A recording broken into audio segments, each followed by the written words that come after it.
to the Radcliffe Institute for Advanced Study. I am Elizabeth Cohen, Dean of the Institute, and I am delighted that you could join us for the opening of our conference, Women Making Democracy.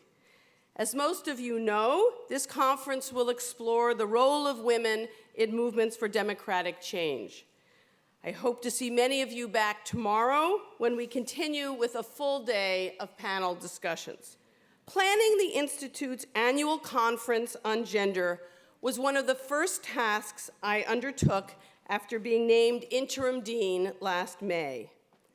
Arab Spring was all over the headlines, and women were photographed and filmed everywhere, from Egypt's Tahrir Square to Bahrain's Pearl Roundabout to Yemen's protest camps.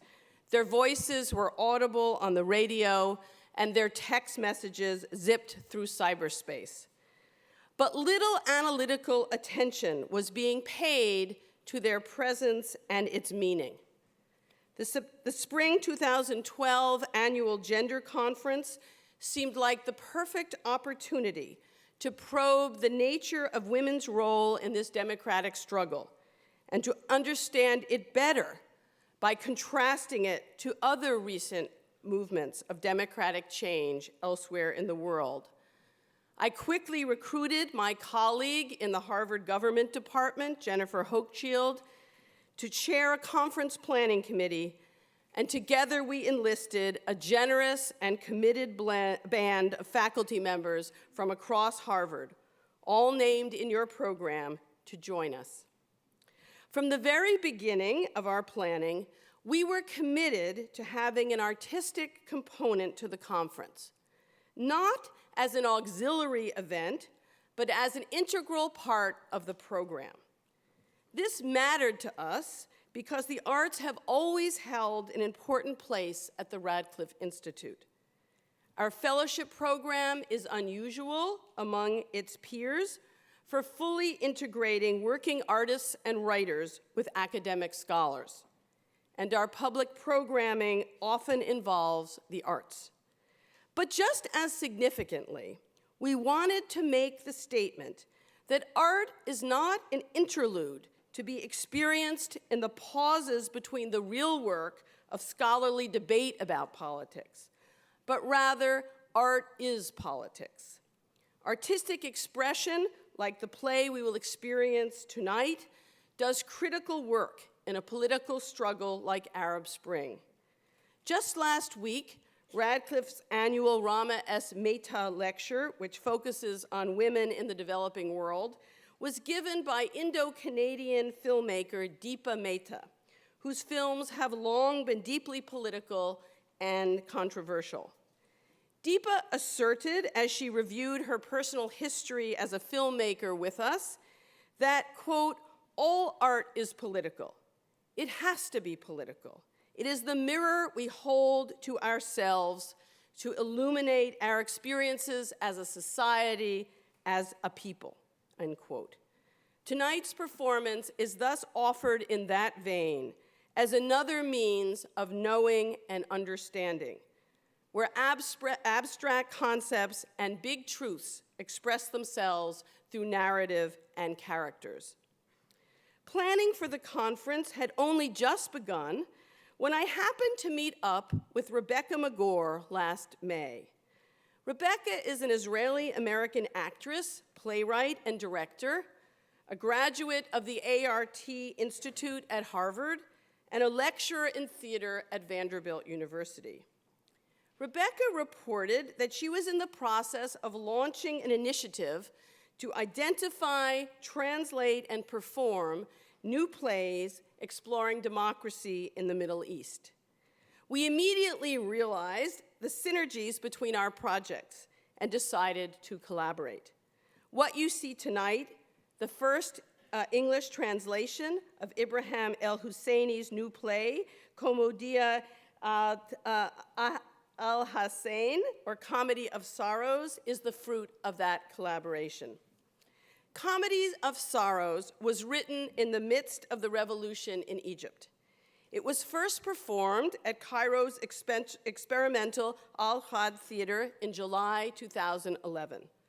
The play, as you will see for yourselves, follows a young university-educated woman through a series of encounters with diverse members of her society, and she comes to realize how little she understands her own country. We journey with her to experience Egypt's transition to democracy and women's role within it. Theater critic Nahad Salaya, looking back on the theater produced by the first year of Egypt's revolution, noted that by July, when the play first premiered, the mood in Cairo was somber and reflective, with the utopian dreams of the early days of the struggle fading. El Husseini's Comedy of Sorrows, she says, quote, confronts a painfully confused and confusing reality and peers into a future hitherto dim and foggy, end quote. It is, in short, a play that asks questions rather than provides simplified answers. It is, therefore, the perfect opening for a conference like Women Making Democracy. In just a moment, an abridged reading of Comedy of Sorrows will begin. Following the performance, we will enjoy another treat, a stimulating panel of speakers discussing the play. Robin Young, host of WBUR's radio show Here and Now, and a familiar, intelligent, and melodious voice to most of you, will moderate that conversation. Robin, an award-winning documentary filmmaker with more than 25 years of experience in broadcasting, is a master of getting people to talk. Robin will be joined by three others: Cynthia Schneider, former United States ambassador to the Netherlands and distinguished professor in practice of diplomacy in the Edmund A. Walsh School of Foreign Service, an associate professor of art history, both at Georgetown University, is an expert on media and the arts in Muslim cultures. And Rebecca Magor, the director, whom I mentioned earlier. And also, finally, Ibrahim El Husseini, the playwright, who has come from Cairo to join us for tonight's event. And now it is my pleasure to present to you for the first time in English, Comedy of Sorrows. Thank you all for coming.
Comedy of Sorrows, a play by Ibrahim El Husseini. Characters: Hafiz, An ancient cemetery guard. Hafiz means history or memorizer. Doha, a university-educated woman. Doha means morn or dawn. Yusuf, an unemployed university graduate living in the cemetery.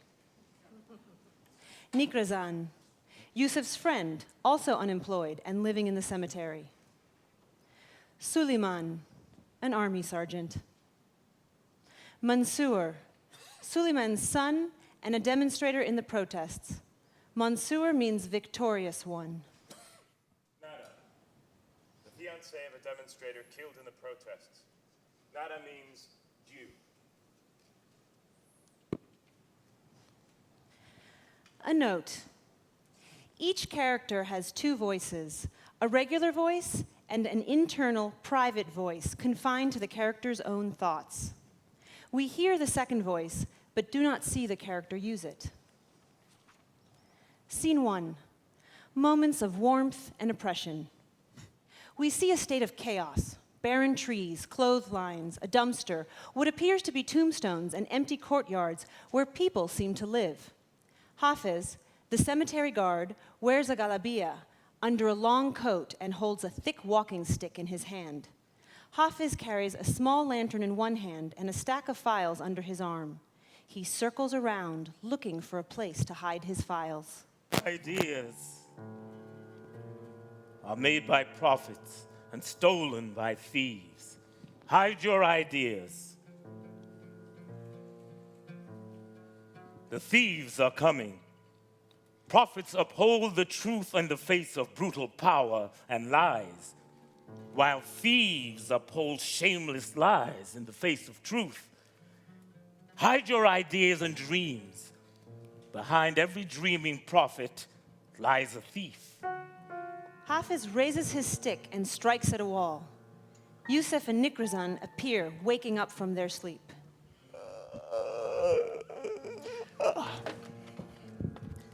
What's going on, Uncle Hafiz? Is it morning or what? Hey, Uncle, it's still dark. Not a single ray of light in the sky. The sun today has the power of love and the warmth of the beloved. The sun today needs someone to give her love for love, not someone to give her away. The sun today, she comes when we are not ready for her, may not come again. Hafiz leans back to one side and starts to spin the pile of wool in front of him. Uncle Hafiz isn't really himself today, Nikrazan. I don't know why, but I have a feeling that he wants to tell us something.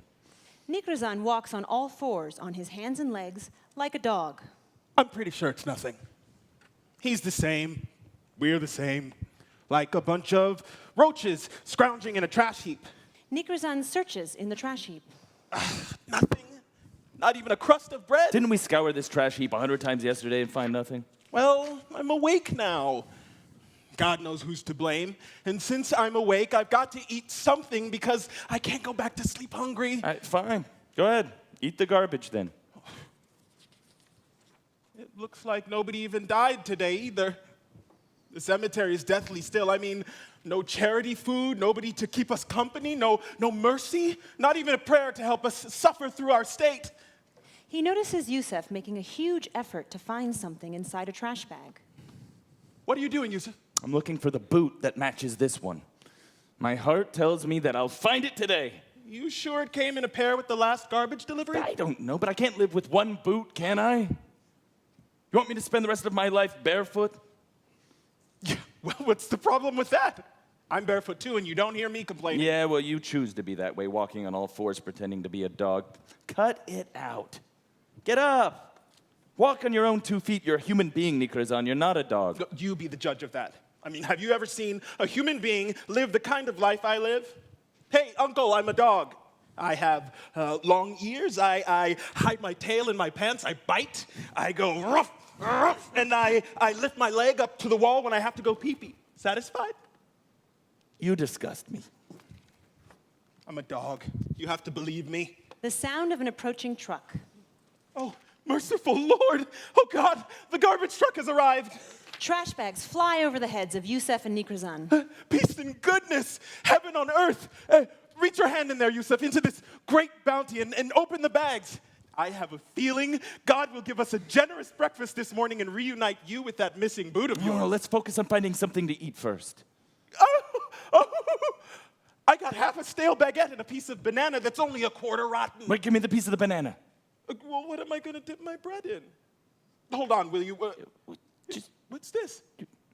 Yusuf, look at this. Well, these are signs of freedom. What about it? Well, I don't know. They're broken signs piled up on top of each other. Pieces of canvas with writing on them. Read with me. The regime. And oil. Meat. The president. President. What about him? I really don't know. There must be something going on out there. Game over. The army. Oh. Bread. Muslim brothers. War, corruption, Salafis, paper parties, military rule. Ooh, Yusuf, you're one lucky guy. Why, you figured out what's going on? No, I found your missing boot. Seriously? Yes. Oh, man, it's heavy. Pull with me. They both pull the boot, and Doha emerges from the trash pile.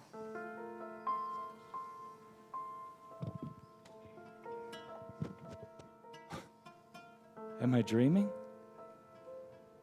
I'm not accustomed to the dreams visiting me when my eyes are open. Has Doha returned? Or do these nightmares mock me?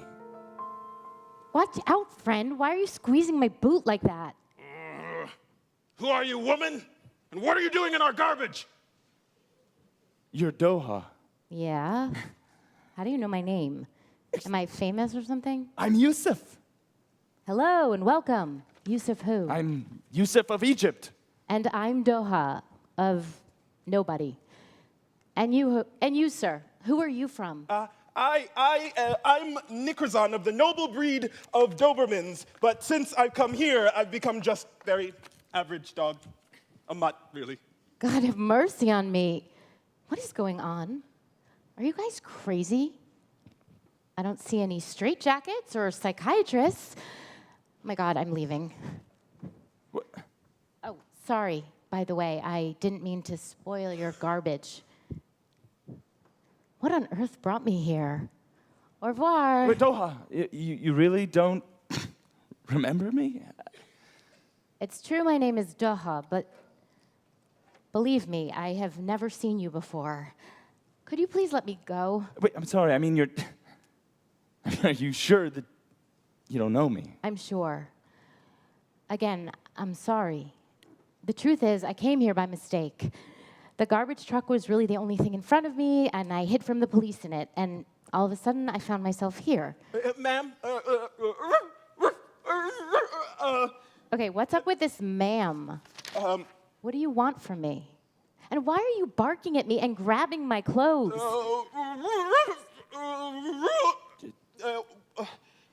What's going on outside? Outside. Outside, the world is upside down, Mr. Woof Woof. You've been in here a long time, haven't you? Well, according to your people's calculations, 10 years? My people's calculations? So, are you and him, sir, from some other planet? No. Another world. The world of people who live with one boot, who smell nothing but garbage and whose stomachs are never satisfied. Frankly, I'm amazed at you. Why do you put up with this oppression? Wake up! Are you addicted to humiliation and filth and fear? I've never seen people like you. We have our fate, and they have theirs. We are not all created to play the role of hero. Some of us are created to play roles of escape, while others fill the roles of denial and wretchedness. I'm sorry, I didn't mean to hurt you. Forgive me if I offended you. By the way, My name is Yusuf. I'm sure I haven't seen you before. And you, Nikrazan. They call me Nikrazan. you are a human being, not a dog. Nikrazan. Doha was here. Wasn't she? God only knows, my brother. I mean, you talked about her so much in the past. I often felt I could see her and talk to her too. What does it mean?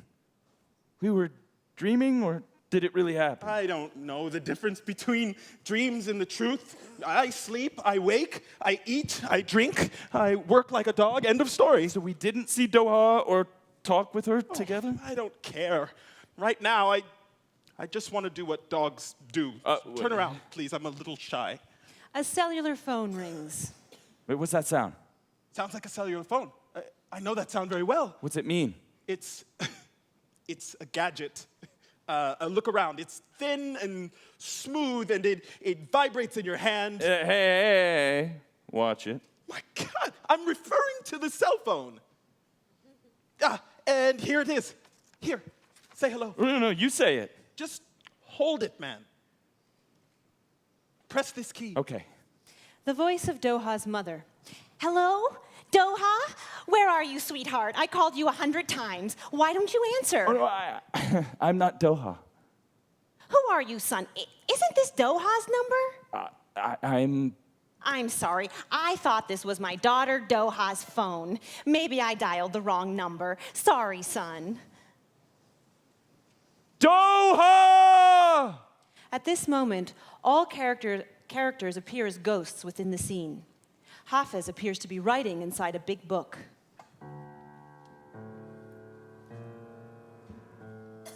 Yusuf was not lying when he said he knew her.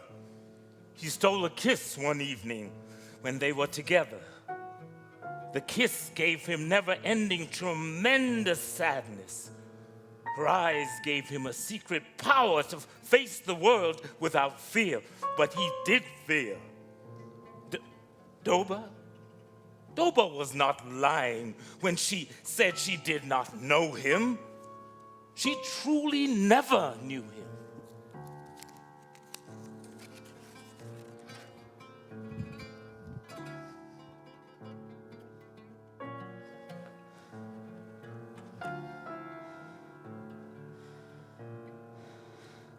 Scene 2, intermittent shouts. A vocal formation of fragmentary shouts. Words alone framed the scene. Hafiz sprinkles warm water around the graveyard and arranges roses around a tombstone. Nada, a young woman in her early 20s, dressed in mourning, stands silently in a state of grief. Yusuf and Nikrazan stand nearby, observing the scene in silence. We hear shouting from time to time, coming from outside the theatrical space. Death!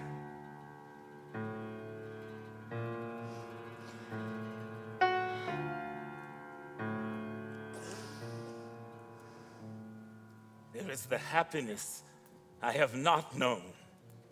To plant roses in a small garden overlooking the lands and waters of the Nile. And then there is the misery I have known. To be a cemetery guard who buries the dead and kills the flowers. It's over, Uncle Hafiz. Imad is in his grave now. I won't see him again. How will I live after this? How? How will I be able to meet people and talk to them and look them in the eye? Grief! He has peace and security. And we have chaos and hate. I did not know they would shoot at us with live bullets. It was inconceivable to us. We were engaged. Now my family and his family think I caused his death because I took him to the protests. Fear! I didn't take him to the protests, Uncle Hafiz, no. He took me. He called to me, joy shining in his eyes, and he said to me, "Come and meet my love." And I was jealous, and I went with him. And there we loved ourselves, and we discovered for the first time that we've never loved anyone but her. And we loved her very much, but she did not love us back. We loved her. But she did not love us back. take care of him, Uncle Hafiz. I have no one else for my sake. I saw her, Uncle Hafiz. It suddenly, she was right in front of me. I knew her. But she didn't know me. It's a dream! She was as beautiful as ever, strong despite her grief. And she had amazing pride and a terrifying power that stirred the imagination. Did you see her, Uncle Hafiz? Or didn't you?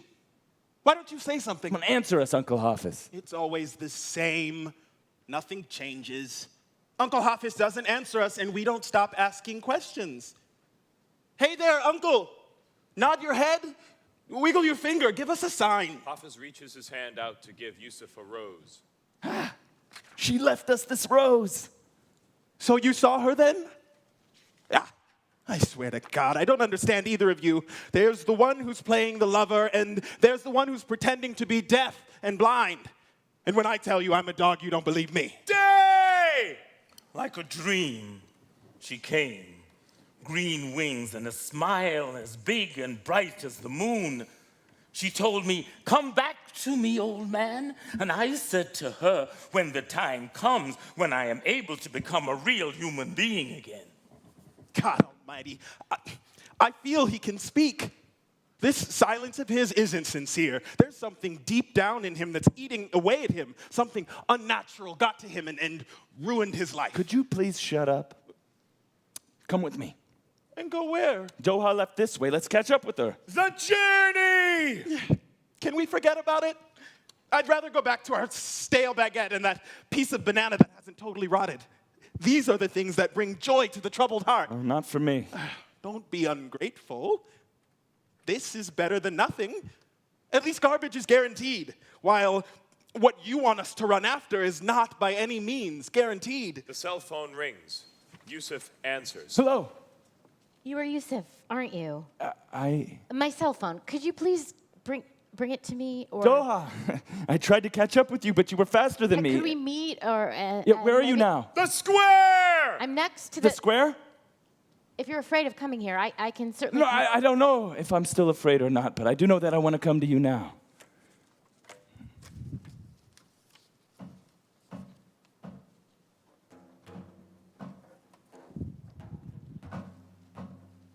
Scene 3. Outside this world. Barbed wires, traces of blood, torn clothes, scattered papers, light poles, broken signs, bullets, dogs barking, screaming, and explosions. Darting spots of red dominates the scene. It appears as if we have entered a violent military combat game. Doha tries to cross the barriers of barbed wires. The sergeant, Suleiman, intercepts her. Not allowed. But I must cross. People are dying inside. Let them die. They brought it on themselves. Hafiz appears in a spotlight separate from the scene. They told him, "You are part of the regime. If it fails, you fail." They deluded him into believing that he is the arbiter of power, truth, and justice. They drained his blood and filled his veins with oil, wrath, and hatred, and he became an obedient object. They told him, "Be," and he was. And what was once a human being turned into a mere machine to strike down other human beings. Please just understand. If they die, they die. If they live, they live. It's none of my business. I'm here to follow orders. People don't deserve to die. They came here for you and for me. They pay with their lives so we can make a better life. They must live. So you came here to recharge their life bars? Recharge their life bars? You don't understand, and it's as if you don't want to understand. Think. God didn't give you a head for you to bury it under that cap. You're not a rock lying in the street for someone to pick up and throw at people. That is a brain, not a watermelon. Think before you kill people. You think those people in there die easily? Every one of them has maybe 50 points in his life bar. If you kill one, 100 of them rise up from underground, and they still won't die. Nada passes in front of him, trying to cross the barriers. Watch this. He shoots at Nada. Look at that. She's leaving to recharge her life bar and then come back again. They're like these little devils, these people. Or maybe like cats with 70 That's lives. enough, for God's sake. What's in the purse? Hand it over. None of your business. My God, I pity you. Leave me alone. Not before I know what you've got in this purse. Takes a small knife out of his pocket and tears her handbag. Medicine packets, I knew it.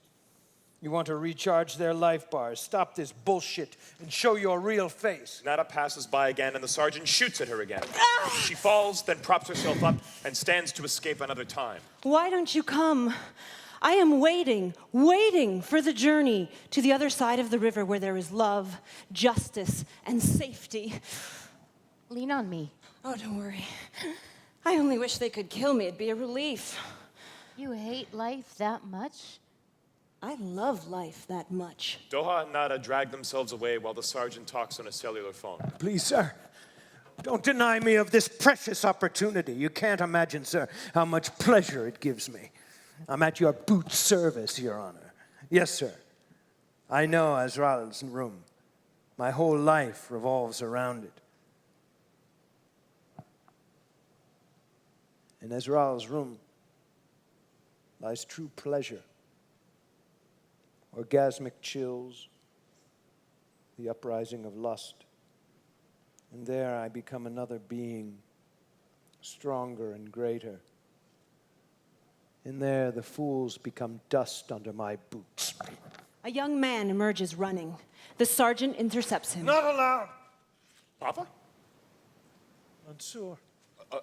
Papa, I was just leaving. And Just what, Mansour? So, you left anyway and disobeyed me. You don't know what's good for you. These brats have brainwashed you.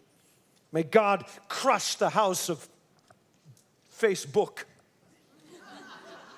and those who created it, this face shit. And the brats who use it don't know what's good for them. Please, Papa. These kids understand their rights and their obligations very well. You understand nothing. It's enough for you kids to eat, drink, study, and that's it. Ignorance is a blessing, and consciousness like a cursed vortex. We enter it and unleash all the world's diseases. What do our parents want from us? To be the same as them. But God did not create the same language for us. We created it ourselves, and we resolve to use it. God is not a machine that makes people with a touch of a button. God gave us judgment. Why do we kill it? What are you mumbling about? I swear to God, if I ever see you outside the house again during these black days, I'll beat you with my own boot. Where to? I'm leaving. I see you're leaving. I'm asking where to? To the beginning of the road that will lead us into tomorrow. No road. No tomorrow, no nothing. Straight home. I don't want any scandals, and I don't want to hear a bad word from anyone, and I don't want to hear them say that Sergeant Suleiman doesn't know how to raise his son. What a disaster. These children are cursed. They think they understand the world better than us. We need to break their noses and bust their empty heads and beat them with our own boots. The place fills with the wounded and injured. The sounds of groans form a desolate rhythm for the scene. Yusuf enters in a panic as if being chased, trying to escape from the clutch of an imaginary person. Enough already! What did I do to you to deserve all this? I'm not for anyone or against anyone. I'm for myself. What do you want from me? Who are you? Soldier or civilian?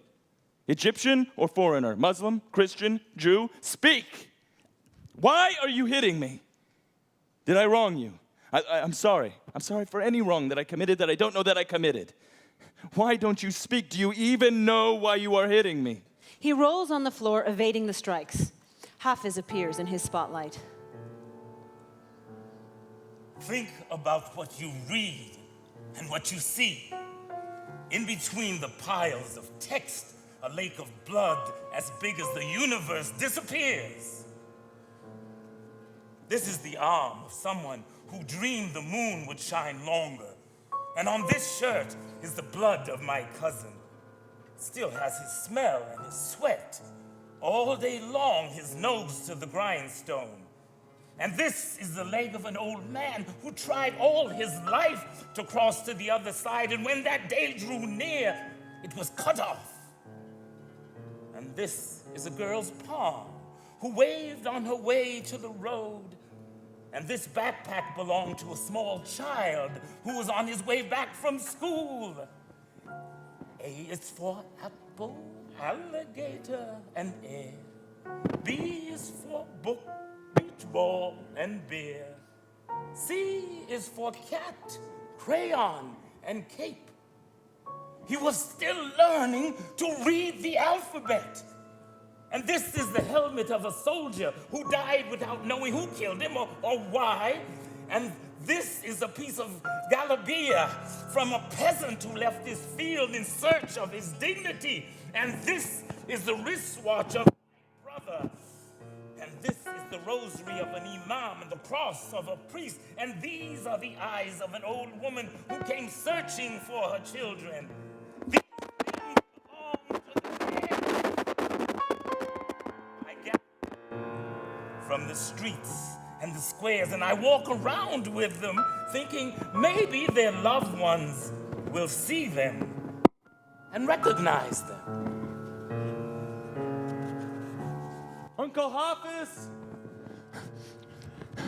What are you carrying? What's happening here? Please, just explain this to me.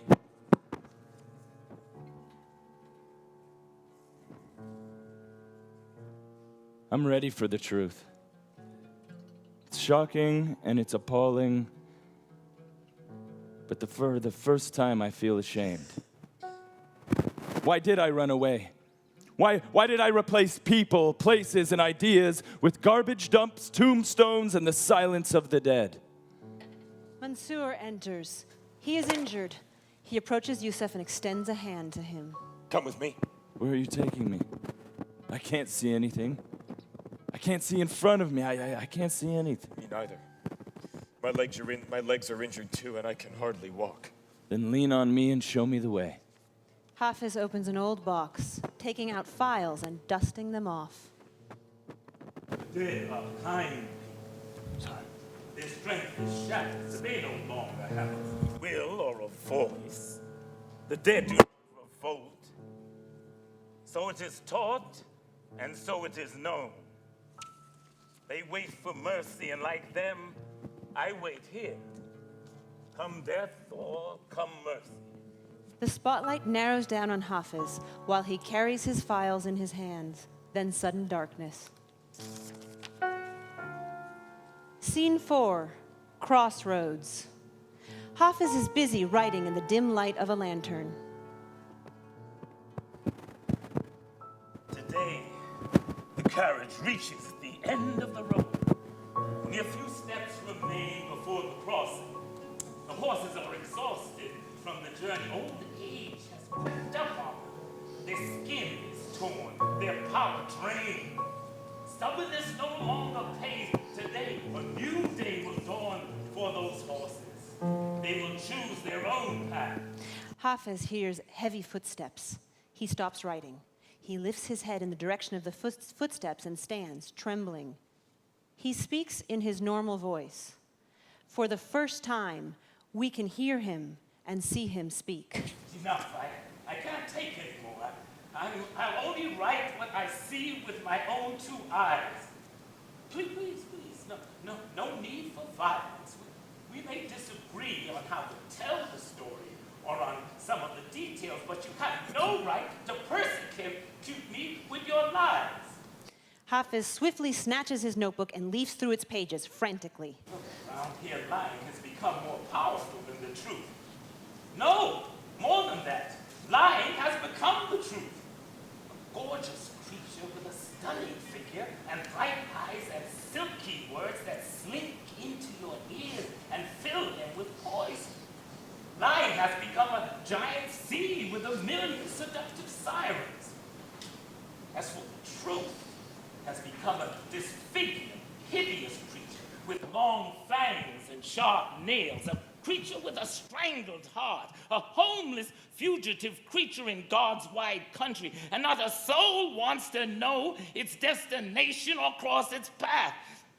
Enough already. I'm too old. I've got no room in my heart for new lies. He tries to write, but he cannot. Nikrazan enters carrying an old book. I saw you, Uncle Hafiz. I saw you speak. Have you been laughing behind our backs this whole time? Pretending to be mute? Nikrazan, my son. I can't trust you. You're a big lie, Uncle Hafiz. You were the father I'd never seen. The tree that gave us shade from the heat of the sun and shelter from the cold of the world.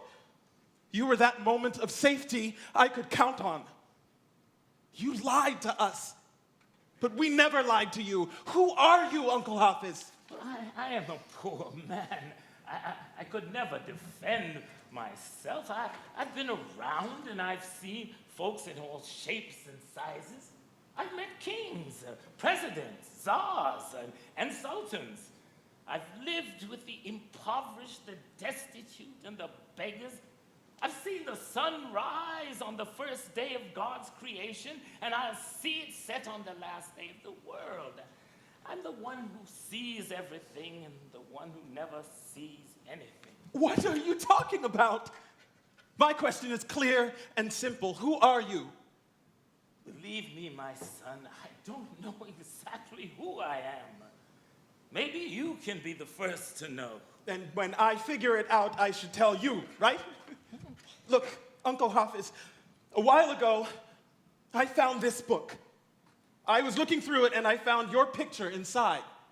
It says the photo was taken in 1805, the day Muhammad Ali Pasha seized power in Egypt. And after that photo, 20 or 30 pages later, I found a second and a third photo of you. I don't get it. How did you get in there? They hear a shot fired. Doha, Please hide me here. who is chasing after A you? lot Doha? of people. I don't know exactly how many, but they have guns, sticks, knives, and machetes. I don't know what they plan to do with all those things, but just one of them is enough to kill me. Look, don't be afraid. They went the other way. Are you always like this? Running away or dumped in trash? Dumped in the trash. You can say that again, friend. It's just my luck. Well, I'll tell you where the bad luck comes from. If you would just listen to what I say and treat me like a dog, no one would be offended. Now, Uncle Hafiz, how can I make this person understand that he is not a dog? What did you say your name was? Nikrazan? By God Almighty, you are a human being, Mr. I'm still Nikrazan. I feel as though they all despise me. But should I be angry about it? Most of the time, I despise myself. I'm sorry. My name is Nikrazan. I'm sorry, Nikrazan. I didn't mean to. By the way, where's your friend? His name is Yusuf. Where is he? He's looking for you. Well, where is he? Looking. Everywhere. By the sea and by the Nile, in the mosques, churches and synagogues, in the fields and in the desert, in the streets and in the houses, here and there, in this country and abroad. Since when? Since a long while, and since just now. And since tomorrow and after tomorrow. His dream is to find you. I've also been looking for you. Since the time I lived in a room with a wood ceiling close to the market, I spent half my days looking for you, and the other half picking up pieces of fruits and vegetables that fell from the market stalls. I was so happy. I was so happy.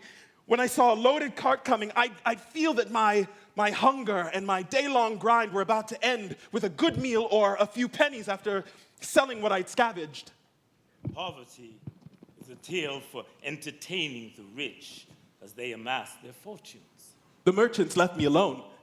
A little bird pecking his livelihood from crumbs that got stuck in their teeth. And one day, one of them took me to work for him as his houseboy, and during my break, he'd send me to his villa to bathe his dogs. Nigrozan realized he was falling, and any attempt on his part to resist meant falling deeper into the heart of the game of the rich who create their wealth from the misery of the poor. One day, his little boy came to play with me and the dogs. The master got up and hit me so hard.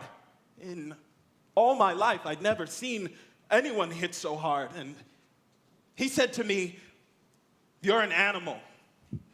How dare you play with your master? Did you forget yourself or what? You're just one of the dogs." And the man, his son, their family, their neighbors, and the neighbors of their neighbors wouldn't leave me alone until I woofed out loud and walked on all fours. And at the end of the day, they put a 10-pound note in my hand and said, "Now beat it. Back to your mother." The episode turned into a game.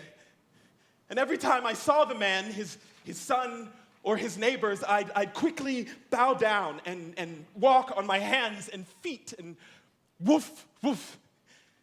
And my mother was overjoyed with the 10 pounds. And this went on until one day I could no longer stand up straight.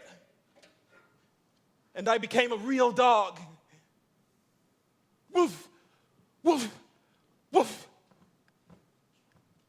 And now you know how I became a dog and why I've been looking for you my whole life. Nigrozan discovers he is alone. He looks for Doha in all directions, but cannot find her. The poor have no choice.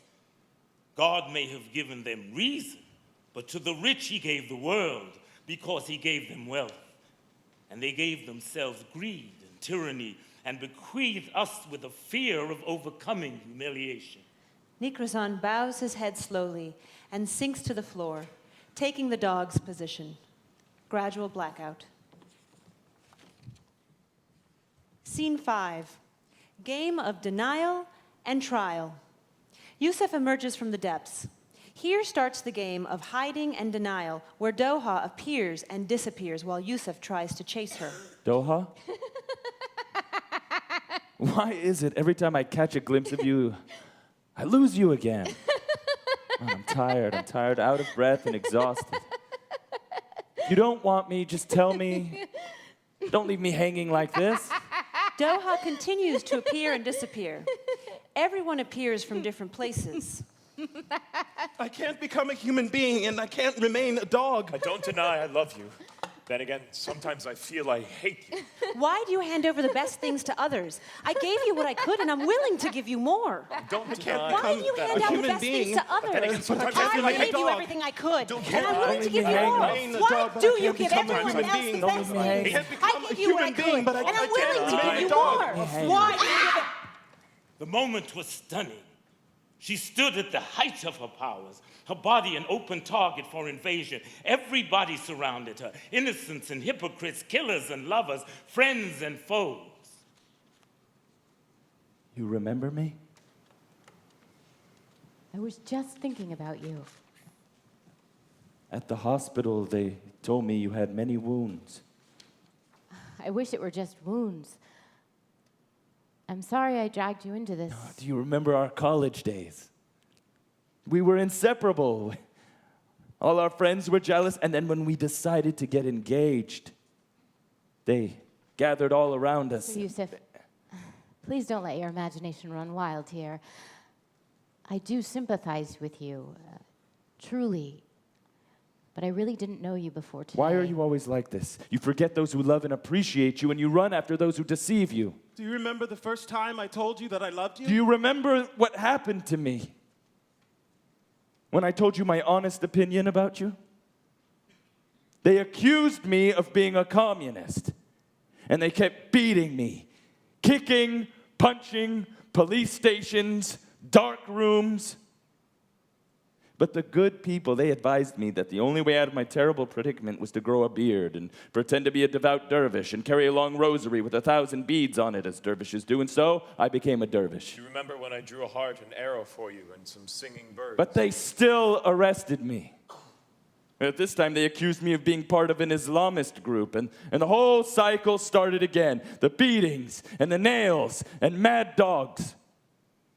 But the good people, no, they didn't abandon me. They came back and they said to me, now look, now you've got no choice. You've got to grow your hair long, chew gum, ride your pants low, stand around the street corners, flirt with girls all day long, and at night go wild with the weed, the ecstasy, the heroin, and whatever your heart desires. But then I still got arrested.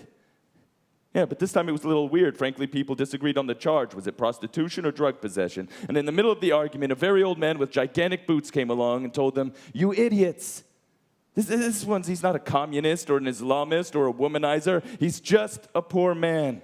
He's a good man. Let him go. I left and I ran through those streets just, crying for joy. But the strange thing is that nobody noticed my cries of joy. And when I went back home, my own family, they didn't recognize me. If you can escape, then escape. Where will you go? Here you're a stranger, and there you're a stranger. I went to the police station. I was running, and they said, what do you want? Never seen you before. I said to them, could you just give me an ID? Or a passport? Just any paper that just proves that I exist. They said, look, son, your name's not in any of the government records, and as far as we're concerned, you were never even born. You never came into this world in the first place. How can we give you an ID? You've been dropped. You're a non-entity. You're a nobody. I said, get out, you nobody. I'm not a nobody. Right? I exist. I exist. Please don't treat me as if I'm nothing but thin air. I mean, air. I'm not air. I'm not hair. I'm air. I am air. I am air. I am air. I am air. I am air. I am air. I am air. I am I air. am Air. I I am I air. am air. And after all this, how can I ask you to recognize me? I was just hoping that if the whole world denied me, that you of all people, would not deny me. Are you finished?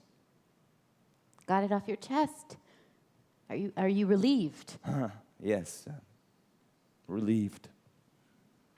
Well, I still don't know you.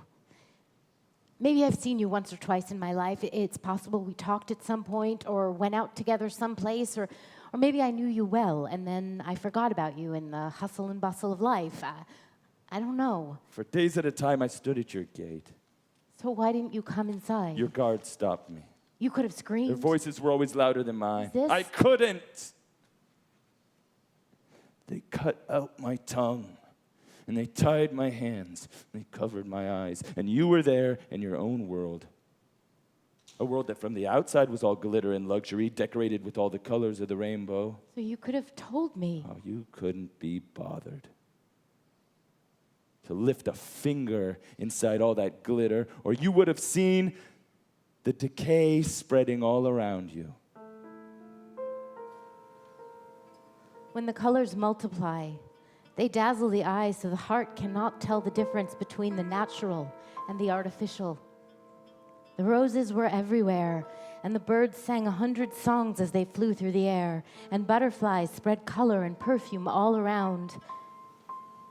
How is it possible that I did not see that this was all a fake spring? It's I'm getting sorry. dark. It's getting dark, and the sun is on his way out, and God alone knows what will happen in the coming night.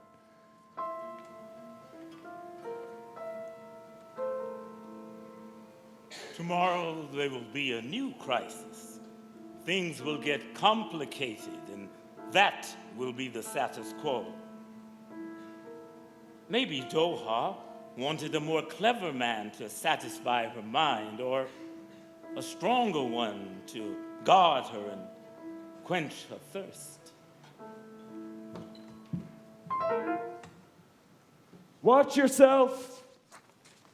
It's dark out there. And millions of thieves have taken to the roads. And those who hate outnumber those who love. Wait, do you see what I see? What is it? What is it? Doha, she's entering a dark tunnel. I can't see well. I'll catch her. Mansoor! More. I can't move. Try. Try.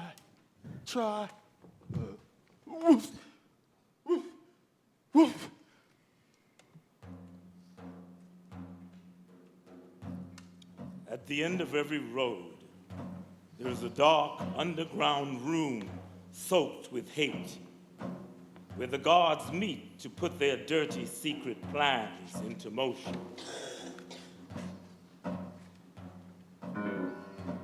Murder, theft, arson, exile, betrayal, stoning, whipping, slaughtering, beating, defacing, debasing, disappearing, postponing, lynching, flaying, lying, harassing, imprisoning, accusation, repression, starvation, defamation, deprivation.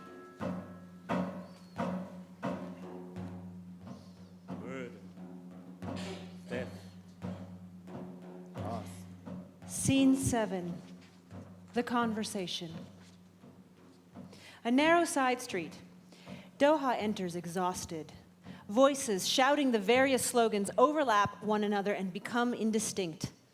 Doha sits next to one of the walls, leaning her head on it to rest. Lies. I cannot believe the prophets lie. The media and the regime's lackeys taught us that the ruler is a prophet, a filtered, pasteurized man with no connection to the evil before him or after him. Today we discover the lie of the lackeys who manufactured the ruler, sterilized him, divided him up, packaged him, and shipped him off to his people.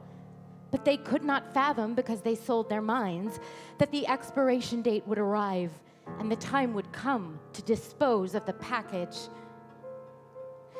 These people lie day in and day out with no remorse.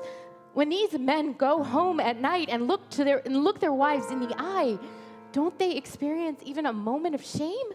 She notices a young man next to her with his back turned to the audience. I'm sorry if I disturbed you. I didn't know anybody was here. I'm sure you're just taking a break from the action. The thugs are out in full force today, and what's left of the loyalists. It's like a war's going on. I was beaten senseless. There's not an inch of me left untouched. What are you looking at? Why are you looking up, waiting for help from above? God will not forget us. God doesn't like thugs or lies. God cannot let all of these millions of people down. He must give them peace and security. My whole life, I have sought peace and security. I traveled the world over, but I didn't find it. I was born in Upper Egypt, spent my childhood in America, part of it in Europe, and I came of age in the Persian Gulf states. There was security there, but this sense of fear crept in and haunted me. When I started college here, it was security mixed with humiliation. The first slap in the face came when I fell in love, and then a kick in the pants because of my father and my mother. They met as students protesting the defeat of '67. They married during the protests of '72. They asked, along with millions of others, why don't we fight Israel and take back the Sinai? You know where they got married? In the street, in the middle of the protest. There were people crying and people laughing and people shouting, "Oh, the world works like a big triangle." There are the people, the streets, and the lies. When the lies overwhelm the people, they take to the streets because their homes become cramped and stifling. You know, after they got married and traveled all over the world, they came back in 1977 to get divorced in the same street where they got married. And my father accepted the Camp David Accords. My mother rejected them. And once again, the people around them were crying and laughing, but I was the one shouting. They threw me some money and then they threw me out. They told me, live your life, open up to the world. I roamed from door to door, from hand to hand. Don't think I'm crazy because I'm telling you my story. I needed someone to listen to me, someone who doesn't know me. Do you know the only moment in my life when I found peace and security? The moment when I found myself with the people in the streets and the squares. Oh, you can't imagine the warmth and the love and the kindness there was at first.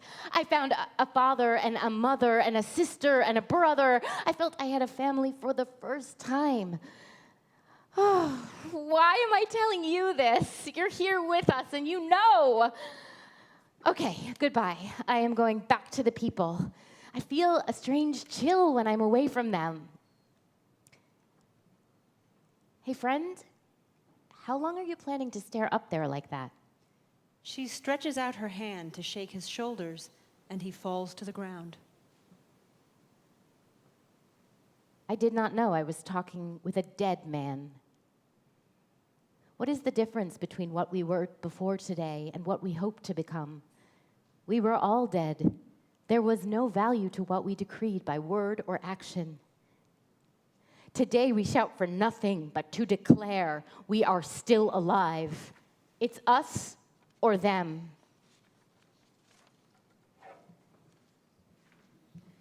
Scene 8, Guardian of the Dead.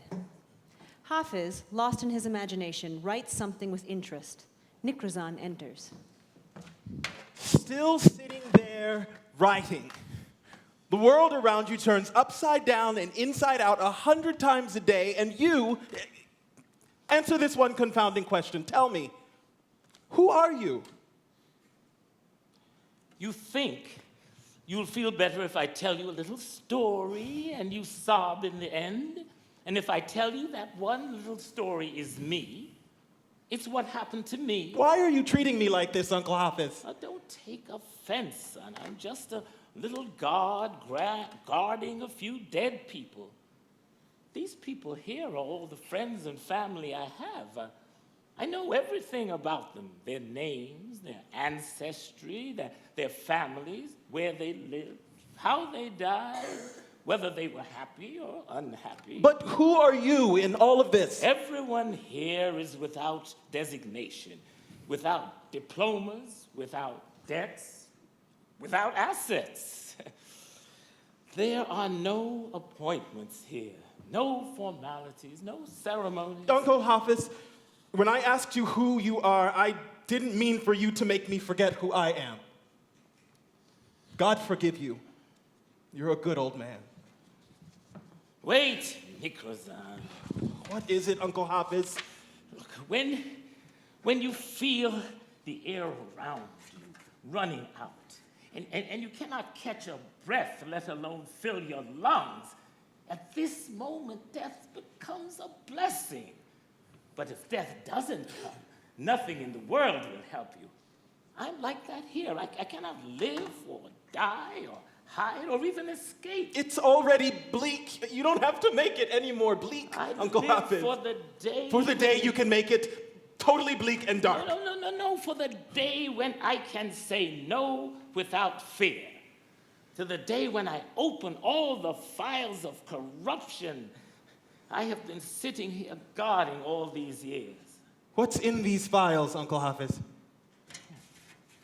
In this one, your whole life.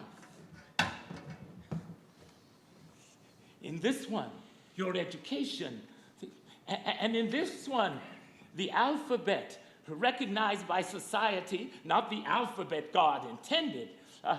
A is for abuse of power, B is for booty and loot, and C is for carping and cavorting with money. In this one, your agriculture, the flour that never suffices, the land that lies fallow and plundered or doled out for bribes. And in this one, your history pulled from under your feet bit by bit. Catch this piece of the Pharaoh's history traveling abroad. Here is the place where Jesus walked. And here Moses spoke to God, and here the family of the prophet Muhammad lived. Now, in this one, your wars, Not the outside wars. No, no, no, no. The wars between you and yourself, between father and son, between old and young, between rich and poor, between the world and the world to come, between the profitable, the unprofitable, and the detrimental. Now, in this one, your health, your disease, and your cure, and the poison they give you to drink day in, day out. Enough, Uncle Hafiz. I feel sick. The industrialists in our country. Enough. The bankers. Enough. Peddlers of religion. Enough. Life. Enough. The world. Enough. Those who live in it. Enough. And those who cannot afford to live in it. Uncle Hafiz! What's all this blackness in your heart? Why? Man, I almost lost my voice trying to tell you enough. Enough! I mean, what if someone thought I was campaigning for the Enough Party? I mean, what would happen to me then? I'd be in deep trouble. Worse than a dog, let alone a human being. Oh, don't take it so hard, Uncle Hafiz. This has been one of the blackest days. I mean, the whole country is in a precarious state, and who knows? We may fall, or we may be able to stand on our feet again. Or be buried and be no more. Oh, good God. Why do you paint everything black? Every time I find a little glimmer of light, you bring us back to darkness. I'm leaving. Maybe I'll find some light somewhere else.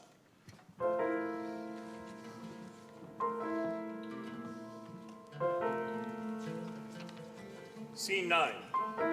Freedom to dream and to love.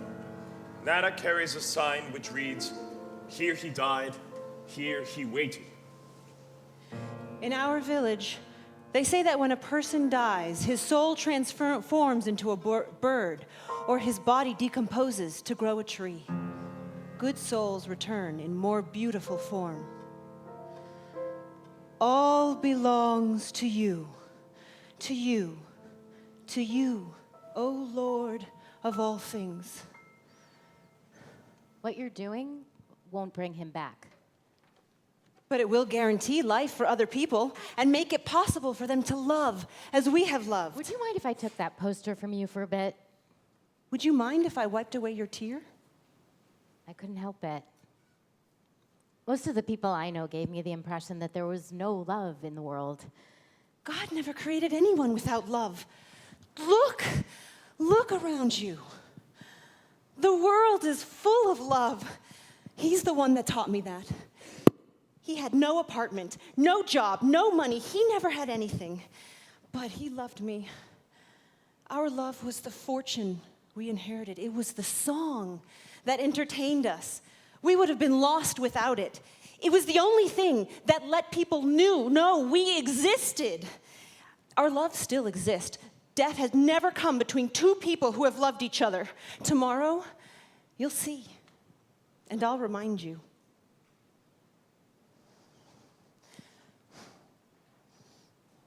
Once again, I remember the game of the guards, the walls, and the lies. They only know the language of hate. They have no use for love. Give me this sign. I'll carry it for you. Your hands must be tired. Rest a little. Once again, Mansour is here to unburden me of some of my grief.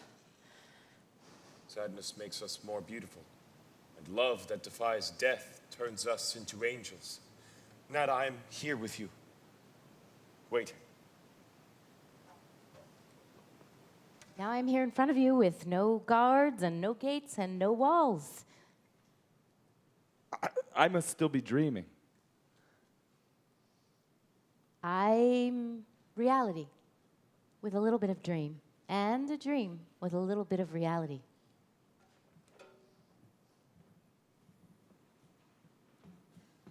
I've had enough of these games. Enough of your running away, enough of your denial, and enough of my fear. I don't want anything from you. Just a smile, some encouragement, a word to dry my tears. By the way, you got about 1 million calls. They all wanted to know if you were all right, and I didn't know what to tell them. What was I supposed to say? Oh, well, every time we make plans, she runs away from me. Who is she? The one who runs away every time you see her? It's none of your business. Aren't you Yusuf of Egypt? Out looking for Doa of no one? Well, her cell phone. Her cell phone. Yeah. What about her cell phone? It's not connected to the network? Didn't you disconnect it? And yours too. Wasn't your network disconnected today? I don't have a cell phone. This one belongs to her. Ah, it belongs to her. All right, come with me, sir. To where? I'll take you to her. The sergeant grabs Yusuf by the shirt collar and drags him away. Scene 10, Azrael's room. Yusuf is tied to the wooden frame of the torture rack while the sergeant lashes him harshly with the whip. Confess now. Don't drive me crazy. I have nothing to admit, Sergeant. I just found her cell phone, and I was looking for her to give it back. To hell with that cell phone. Its owner and the country it came from. He intensifies the harshness of his lashes. You need to scream. I'm going out of my mind. Your sissy screams are torturing me. The things that drive me most crazy is when I whip someone and they keep quiet. Scream! Let me hear you scream! I want to enjoy it. He lashes him with extreme sadism. I am the king here. God is above and I am below. And anyone who enters this place must fall beneath my... Siren sounds. Huh? What was that? That must be the new delivery. Send them in. Out of my way, you son of a... Mansour. Mansour, no, I... No. This is Mansour, my son. I know him better than you. I raised him his whole life, and he's never done anything bad. Mansour grew up under my watch day by day, sir. It's impossible for you to come here today and tell me that he wants to overthrow our country's regime. I can't do it. His screams would kill me. It appears as if someone ties his hands behind his back and then pushes him to the floor. You tie me up, sir. Whatever you want with me, but not Mansour. I'll scream on command, but not Mansour. I can't. He pulls himself onto the torture rack, falls down, and rolls on the floor. No, I won't do it. If he who sinned had been sinned against, he would not have lent his hand to evil. If he who lost belief had known his true self, he would have found faith in his heart. Today, those who set fire will taste the flames. Hafez disappears. The sergeant collapses from pain. Scene 11, stealing of dreams. Spotlights jump from person to person. Hey, my friend, when did beatings ever bring us pain? When it comes from someone like you and me, from someone who's supposed to feel. We're all in this together. I must return to the other side. If I don't return today, I won't ever make it back again. Doha's clothes are torn from her back. On the other side of the river, life sits relaxed in her rosy tent. She combs her long hair and sprays perfume on herself, and light emanates from her hands and blankets the whole world. She saunters, strolls, and strides, smiling and opening her heart to share warmth and spread sweet justice. The last piece of clothing on her back is torn away. That's enough! I came here of my own free will, but too much living with the dead blunted that will. I became a man with a dead memory who guards the dead. Has the moment come for me to regain my will and choose life and guarding the living? It's all lies, lies, lies. Forgive me, Mansour. Today I believe you. Papa, lift up your head. I can't bear to see you like this. If you spend your whole life looking down, your neck will break when you look up. Try, Papa. God alone works miracles. The living are more important than the dead. Why did the dead die, if not for the living to live and raise up their heads? I can't stand. I got used to walking on all fours. Yusuf, my son, forgive me. Some diseases are incurable. It's as if we became addicted to fear. What happened to us? Only now do I feel no fear in my heart. I am the abuser and the abused. I crush and I am crushed. Cover yourself. I am fear and I am afraid. Don't be afraid. I am love. We're all around you. And I am hate. Rise up. I am the sea. Try to stand up on your feet. And I am the Nile. Try to retrace your steps. And the mountains. Give us a sign. I am warmth Summon up your and strength. wind You give in. and the rain. We'll all give in. I am the prayer and the call to prayer, the choir and the hymn. The only thing standing between us and the dawn is our ability to see it with our own eyes. Stand up Give on us a your sign. feet. Stand up on your feet. Give us a Summon sign. your Don't be strength. afraid. Ah, I've been shot. Papa!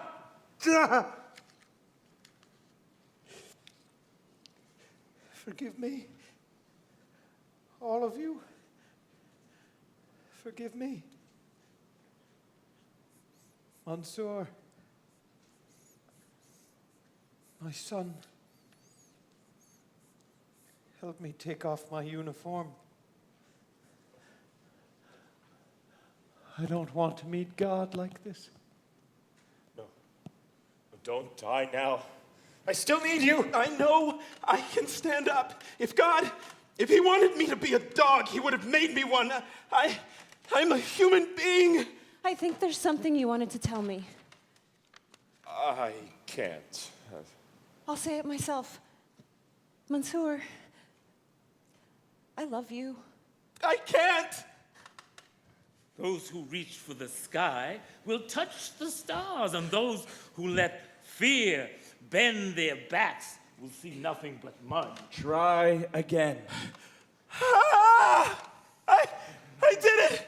Yusuf, I did it. I'm standing. Despite the depths, the boots continue to swell. Rise up. Stand upright. I can't. They exercise their power, Try. sense their traps. Go forward! God did not create filthy tricks It's done. and did not create dirty games. The people! God did not create corruption. God created humanity and gave them compassion. The regime is done. The people brought down the regime. It's done. The people brought down the regime. Netta, what's wrong with you? Netta, we did it. It's done. The country made a revolution. The people, how? The revolution? The revolution? Where is this revolution? Why am I here? Who are you? Who are you? Where is he? My love was standing right next to me. Where did you take him? Careful, careful. Bullets are flying everywhere. There he is. There he is. I see him. He's looking at me straight in the eyes. I'm not crazy. I am more sane than all of you. Take a good look. Now he's coming at me. Help me. No, the bullets. They'll kill us all. Hide me. Hide yourself. The bullets are everywhere, Mama. Hide me. Mama. It's done. The people brought down the regime. It's done. The people brought down the regime. the regime.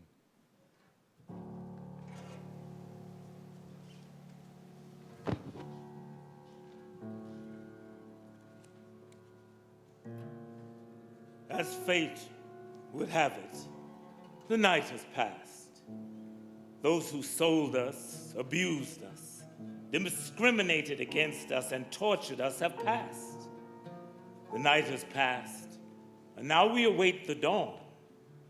The head of the snake has fallen, but its body throbs with life.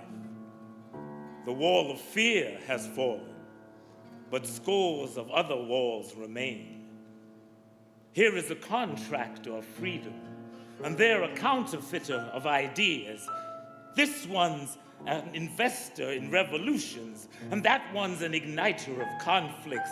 Just around the corner lie the idolaters of rulers and the monopolizers of indulgences.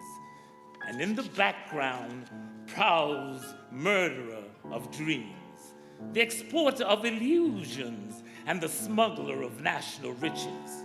The profiteers are more numerous today than ever before.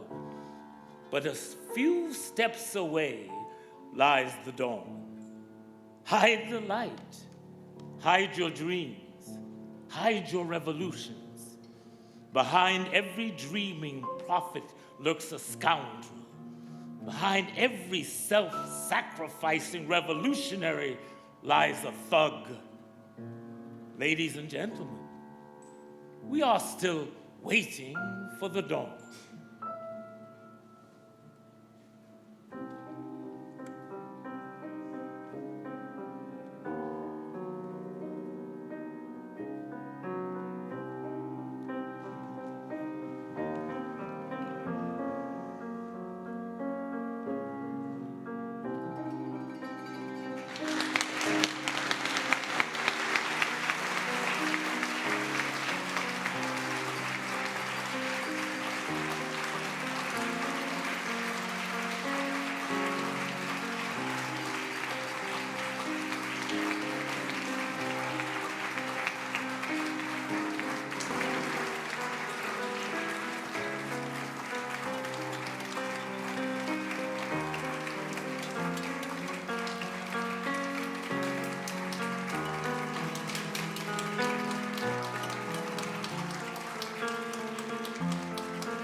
Quite powerful.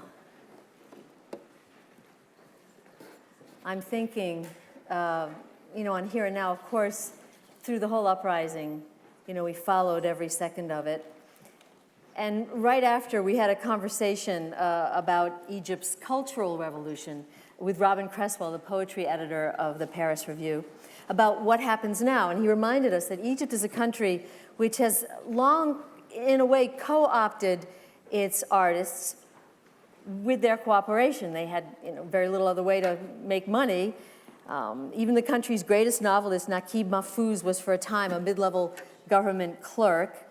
Nasser nationalized the cinema, the press, publishing houses. One historian called Egypt having a virtual state monopoly on culture. It gave the government cred to foreigners. Egypt backs the arts.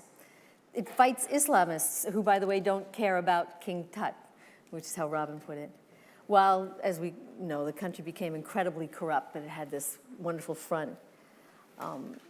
Egypt put authors and critics in the position of working for the government, while they also were trying to do their job of giving voice to the opposition, which is a neat trick. I mean, how do you create oppositional art to corrupt government when the corrupt government doesn't even bother to hide the corruption? So these are some of the things that we discussed, and the question that Robin Cresswell left us with was, so what happens after the Arab Spring? What happens to those artists and state residents? After a revolution, is there a reformulation of Egyptian culture? What will be the voice of women? Women we saw were so active in the revolution, so present on the street. Did the people behind the uprising make a mistake in not trying to take a bigger stake in the political process that followed? I'll never forget, we talked daily with Google executive Wael Ghanem, who became the voice of the revolution. And he said, no, we have created this, but now we're going to step back. And was that a mistake? What does it mean that the Muslim Brotherhood, the formerly banned Islamist group, is now back in power? And how do you make art of something that everyone saw? Everybody watched unfold. How do you do something more dramatic than what you saw on Al Jazeera TV. Well, tonight I think we get a glimpse of that. So I'm going to start bringing the panel up to start talking about what we just saw. First, Rebecca Magor, the director and co-translator from Vanderbilt, an Israeli American, as we heard, with the unique view that brings. Rebecca. Can't wait to hear about translating this piece. Cynthia Schneider, former U.S. ambassador to the Netherlands, professor of art history at Georgetown, also professor of diplomacy at Edmund Walsh School of Foreign Affairs. Cynthia, ambassador, welcome to you as well. And please welcome Ibrahim El-Husseini, the playwright behind the work we just saw.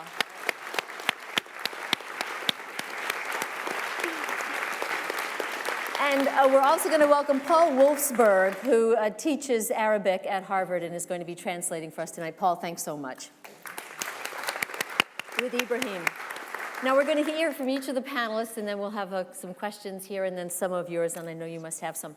It's a long time to sit, I know, so we will briskly discuss the work that we just saw.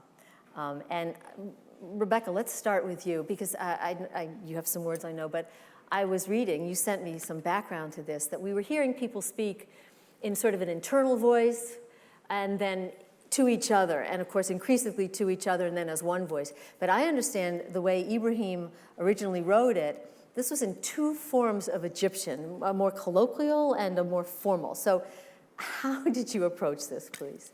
Well, first I should acknowledge that my co-translator, Mohammed Al-Bakri, is not able to be with us here tonight. He's on a Fulbright in Morocco. He's a professor of linguistics, but I know that his heart is with us, and he is a very important part of this project.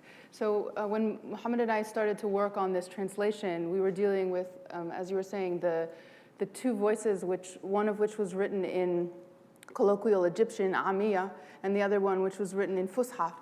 And we don't have an equivalent of that in English.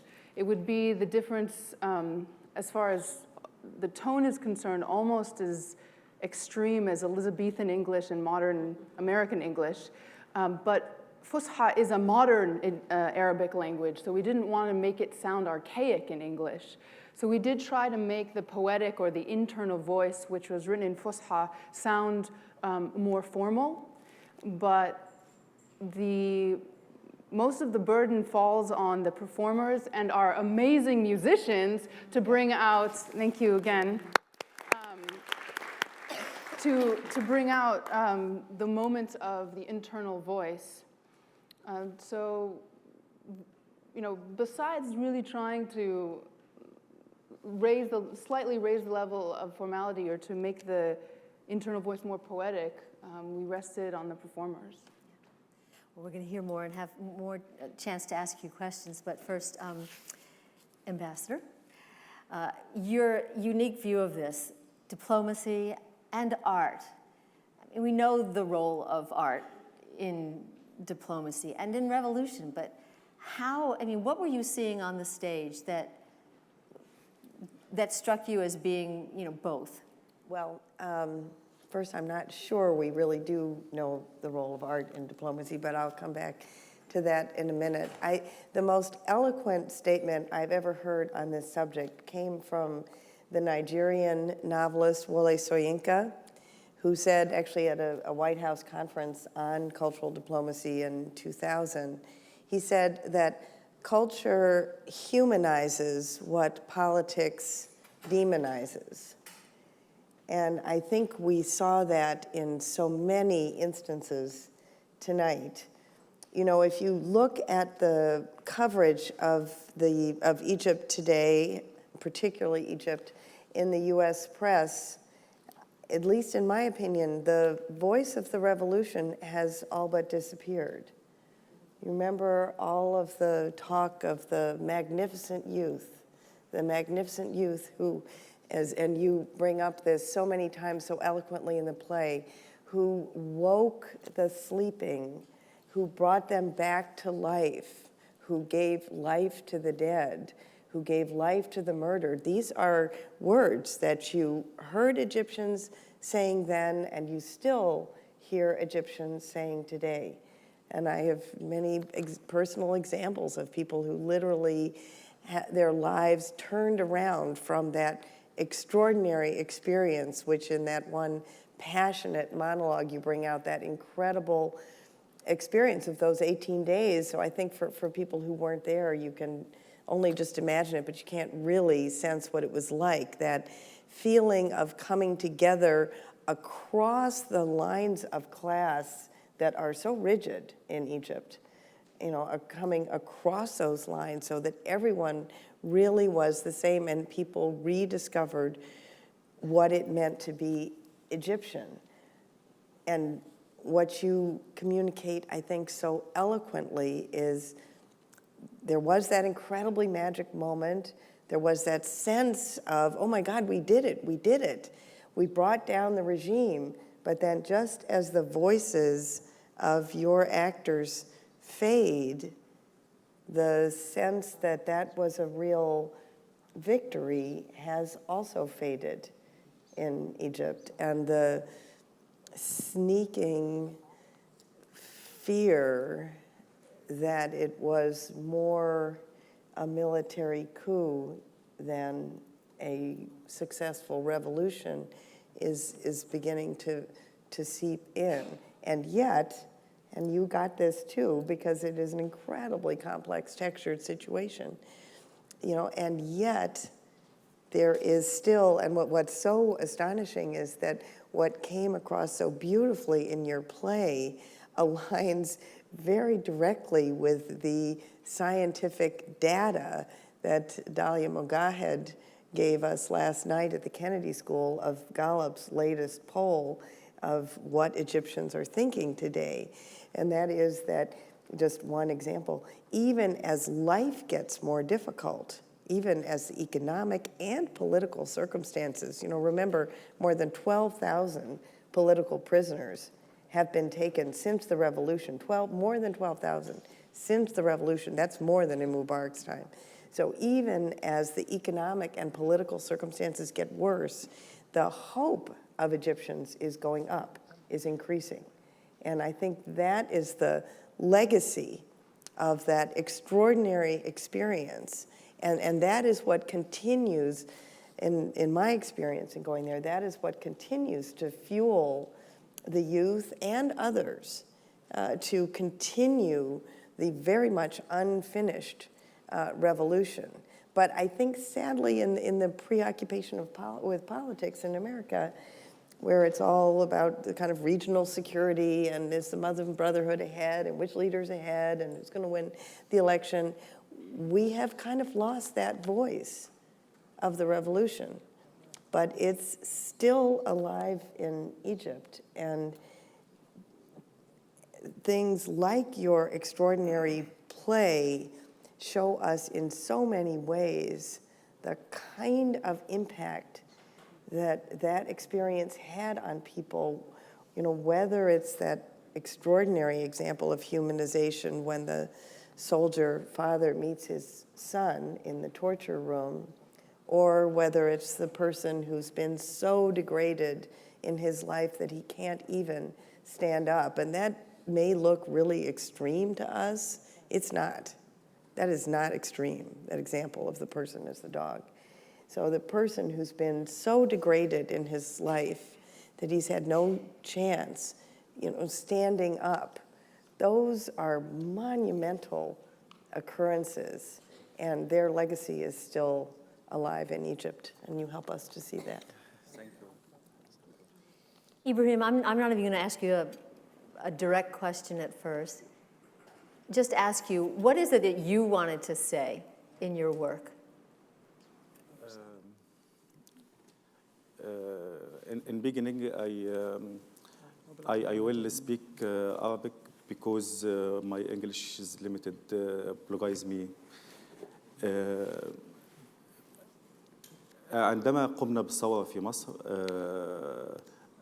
أحسسنا أننا امتلكنا العالم وأننا بالفعل قد استطعنا أن نغير وجه مصر وأن نحقق أولى الخطوات في الديمقراطية.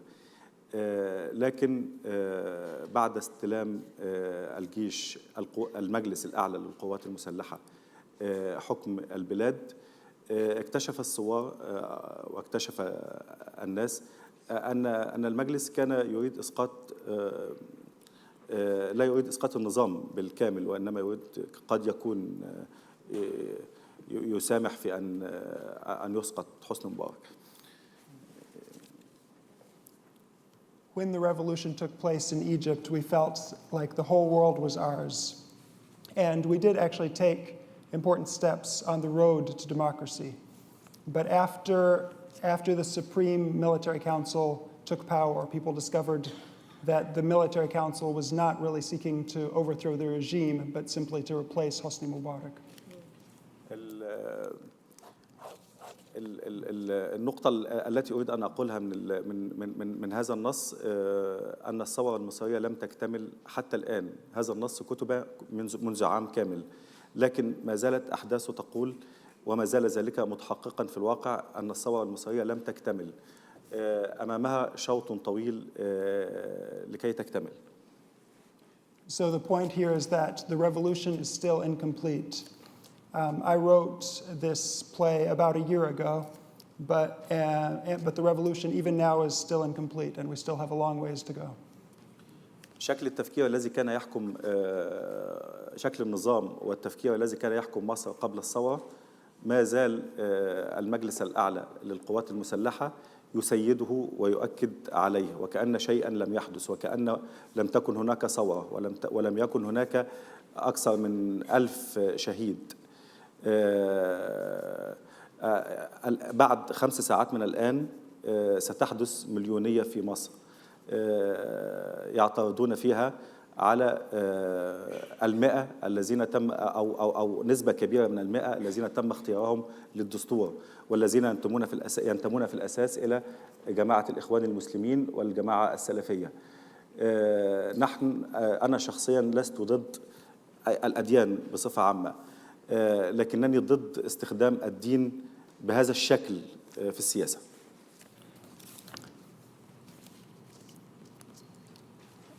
And the Egyptian Military Council, the Supreme Military Council, is still in control in Egypt, as if the revolution did not happen in the first place, and as if over 1,000 martyrs did not give their lives in the protests.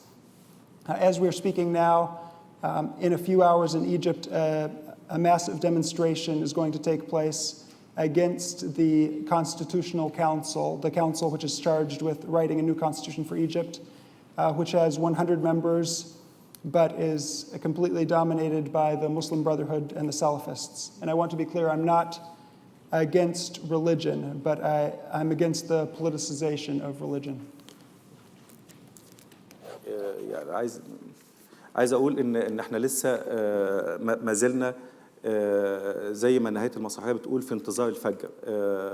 قد يأتي وقد لا يأتي، ذلك مرهون بقدرة الشباب الذين يمثلون 60% من التركيبة السكانية لمصر في مواصلة الثورة.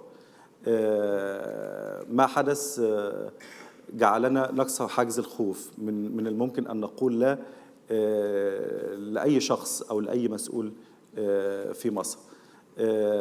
في اعتقادي أننا نحتاج إلى عدد من السنوات لكي تنتقل مصر إلى حالة ديمقراطية حقيقية. ذلك ما أود أن أقوله في المسرح. As the end of the play says, Egypt is still waiting for the dawn. But the youth, who represent about 60% of Egypt's population, are still carrying on in the revolution. The wall of fear has come tumbling down, but there are still years before we can reach true democracy. Thank you. Let me ask you, who is Doha?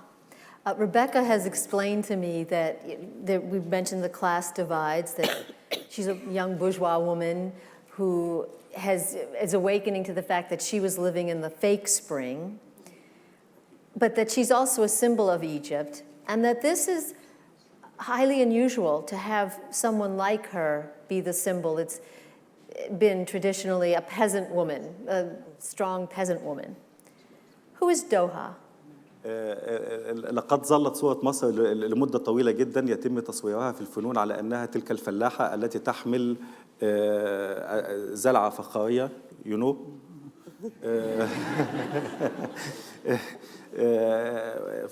فكان ذلك في تماثيل محمود سعيد في لوحات محمود سعيد وفي تماثيل محمود مختار فلاحة تحمل زلعة. لكن صورة مصر 2011 2012 قد تغيرت فأصبحت مصر هي تماثل الفتاة التي تخرجت من الجامعة التي تعمل التي تتقلد بعض المناصب التي تسافر لتحصل المعرفة وليست المعلومات من جميع العالم. It's true, Egypt has always been represented as a peasant woman in a village carrying a clay jar of water on her head. This is the way we always see it in the paintings of Mahmoud Said, a famous Egyptian artist, or Mahmoud Mukhtar in the sculptures of Mahmoud Mukhtar. However, in 2011 and 2012, this has changed. The woman representing Egypt is now a college graduate who has traveled the world and is well educated. أنا أسكن في القاهرة لكنني أنتمي إلى أصول ريفية قرية صغيرة جدا في محافظة الشرقية. أمي لا تقرأ ولا تكتب لكنها أبي توفى وأنا عندي 5 سنوات لكنها استطاعت أن تعلمنا جميعا 3 أولاد وبنتين وتخرجنا جميعا من الجامعات وحصلنا على شهادات عليا وأصبحنا متحققين إلى حد ما في الواقع. هذه هي مصر الآن. التركيبة السكانية فيها 60% منها من الشباب. وسائل المعرفة الجديدة التي حصلها هؤلاء الشباب من خلال موبايلز الانترنت الفيسبوك تويتر مجموعة هذه التكنولوجيات جعلت الناس تحصل معرفة جديدة جدا فاستطاعوا أن يفهموا أكثر واستطاعوا أيضا أن بمجهودهم الشخصي أن يقولوا لا في وقت واحد. في اعتقادي أن الناس التي قامت بالثورة يوم 25 يناير في أول يوم لم تكن في نيتها إسقاط النظام بالكامل ولكنها كانت في نيتها تأديب النظام بوقفة احتجاجية لكن غباء النظام السابق هو الذي أكمل هذه الثورة وهذه إرادة الله. I live in Cairo, but I have rural roots. My mother was illiterate, and my father died when I was young. But even though my mother was illiterate, she was able to raise and educate 3 boys and 2 girls, and educate us all. And we've all been successful in our lives. I think this is Egypt. Right now, 60% of the Egyptian population is youth. And they have a tremendous amount of information at their disposal. They have cell phones, they have internet, they have Facebook, they have Twitter, and they're able to understand the world very well.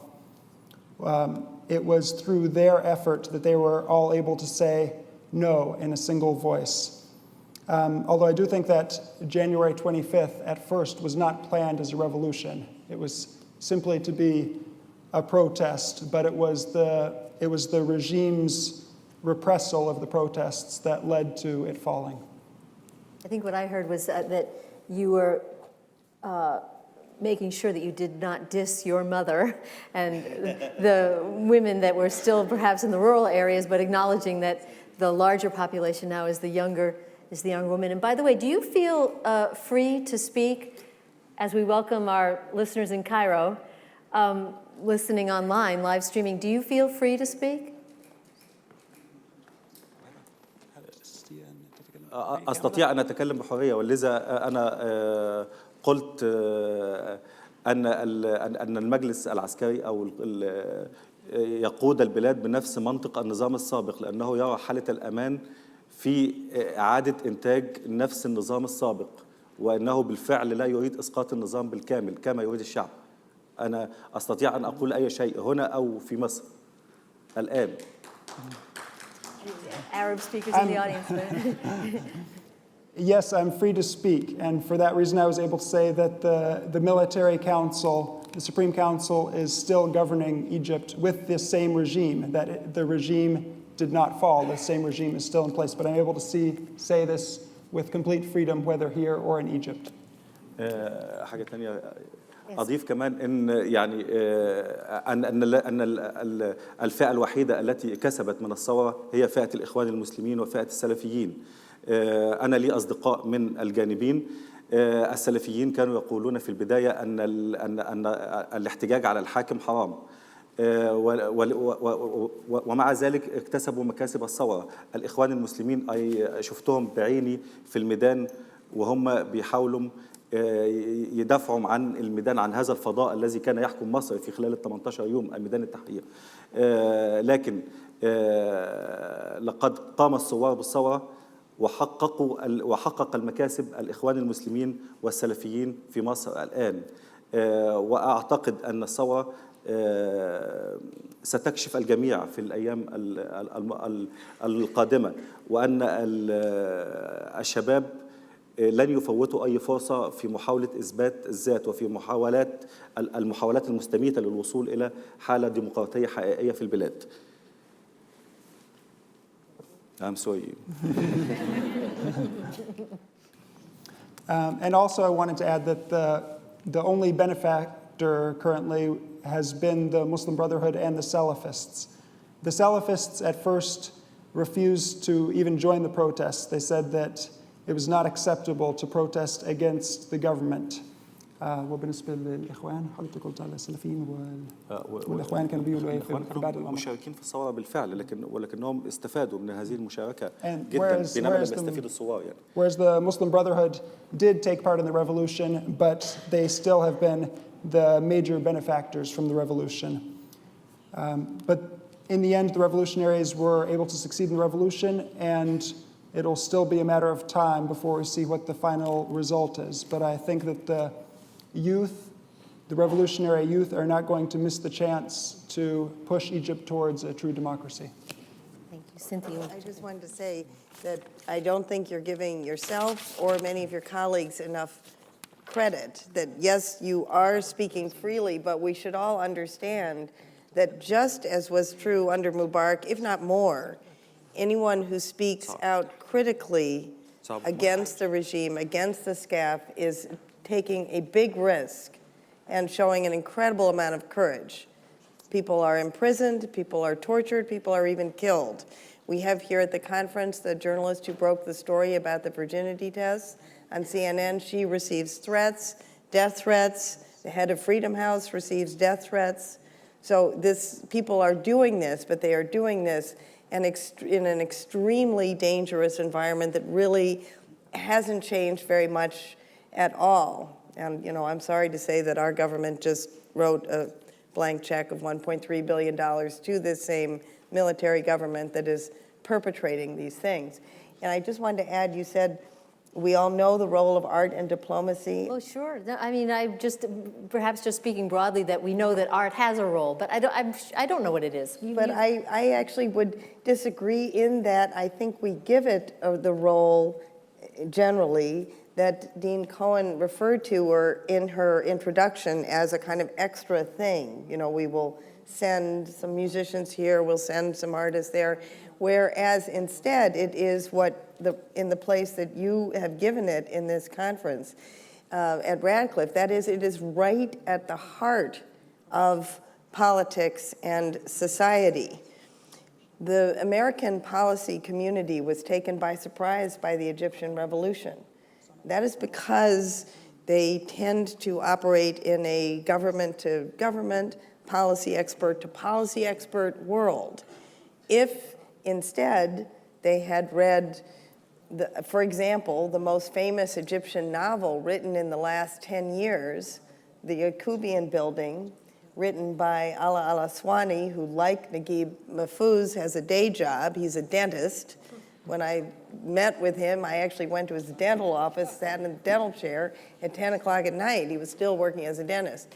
But his book, The Yaqubian Building, captures, through the metaphor of a building in Cairo, the complete frustration and misery that people at every segment of society, whether they were college educated, whether they were wealthy, whether they were impoverished and illiterate, faced on a daily basis in Egypt because of the endemic corruption.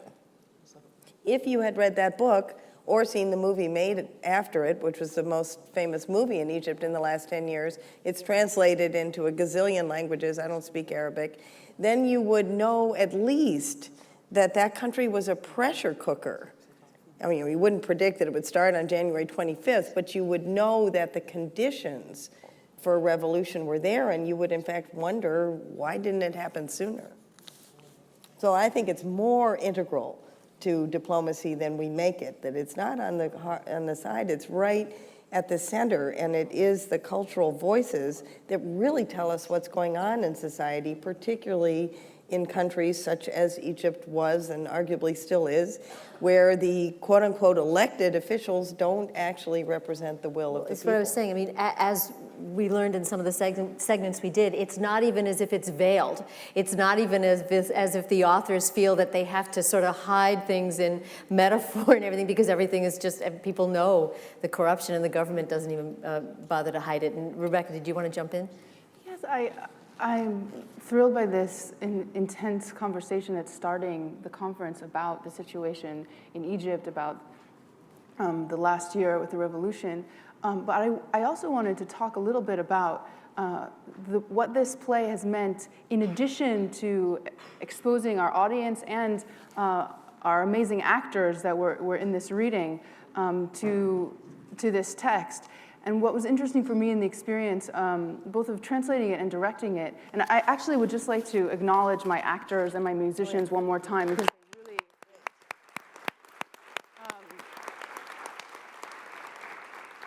they're an extraordinary group of interpretive artists. And what's exciting about drama and translation is that it does give us this conversation which is bringing a particular culture and a particular moment in history alive for us. But the other thing that drama and translation does is it shows us the commonalities between our culture. And I made a conscious decision not to only cast Arab American actors. I wanted a diverse cast up on stage here today, because when I read this play, of course I read this about what was happening in Egypt. This is a story of Egypt, but it's a much bigger story. It has that specificity of this story, which makes it so powerful, is also what makes it very universal. And so the elements of this play that talk about particularly collective awakening is not something that's just happening in Egypt. It's perhaps started with what is being called the Arab Spring, but the Arab Spring has been influencing countries around the world, from Israel to the United States with Occupy Wall Street to the protests in Spain and Greece.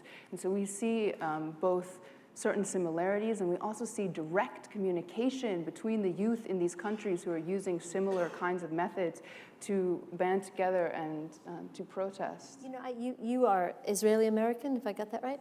And I wonder, it strikes me as I'm listening, we all know this, we've been listening to the reports about the dissatisfaction and the fear in Egypt, what happens now, and it strikes me that perhaps Israelis and Egyptians, especially those who were behind the uprising, have more in common now because they have that in common. They have that in common. What's going to happen with this government? And just your thoughts on that, your view as an Israeli American of the words as you were translating them and putting them on the stage. Well, to be honest, I was in Israel last year, and I was part of the protests in Israel.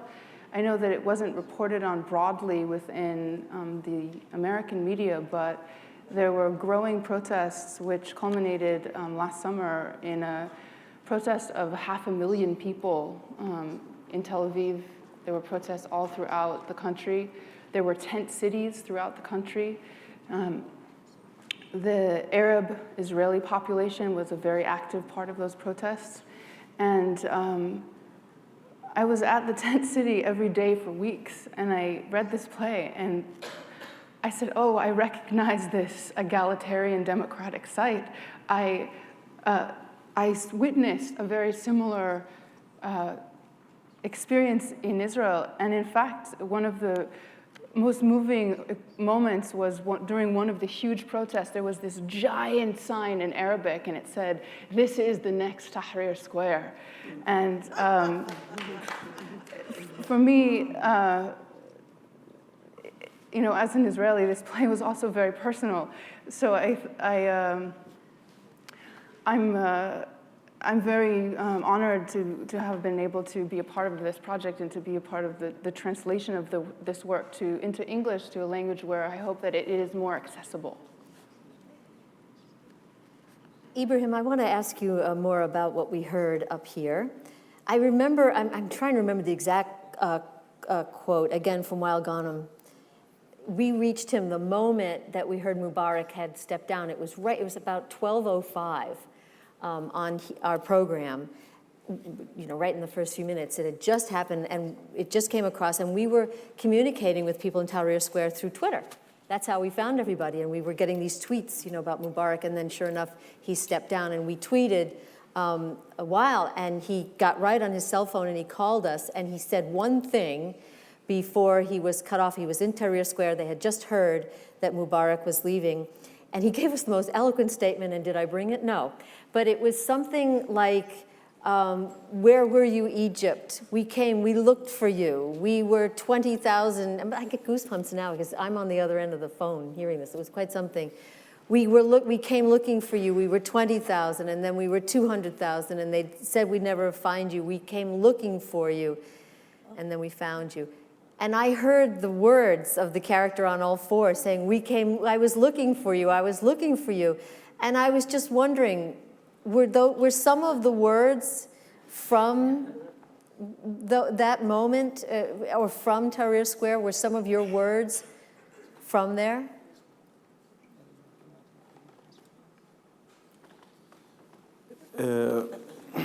شخصية نقرزان تحديدا كنت بقصد بيها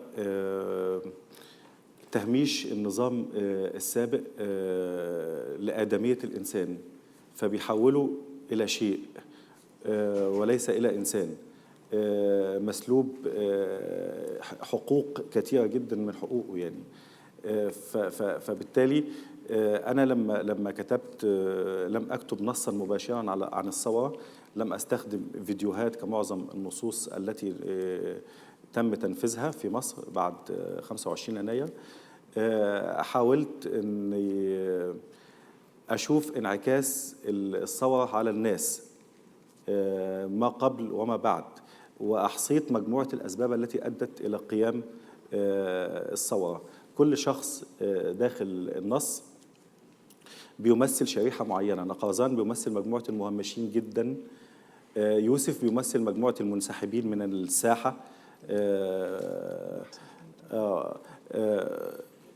ضحى بتمثل صورة مصر الجديدة سنة 2011، السيدة المتعلمة التي نست بعض المعلومات، التي جابت العالم والتي تعلمت في أمريكا وفي أوروبا وعاشت في الخليج وشافت ثقافات مختلفة، لكنها هذه السيدة التي هي مصر قد نست أبنائها أو نست معظمهم.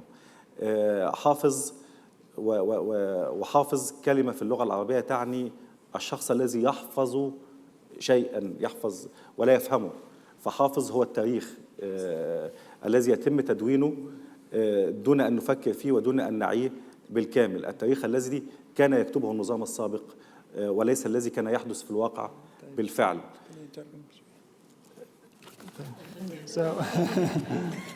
So the character of Nikrzan represents the marginalization of the regime of the people, where the regime turns people into being simply a thing and not even a person, not even a human. In my play, I didn't use anything directly from the revolution in terms of video footage or any images directly from the revolution, unlike most of the plays which came out in Egypt after the revolution.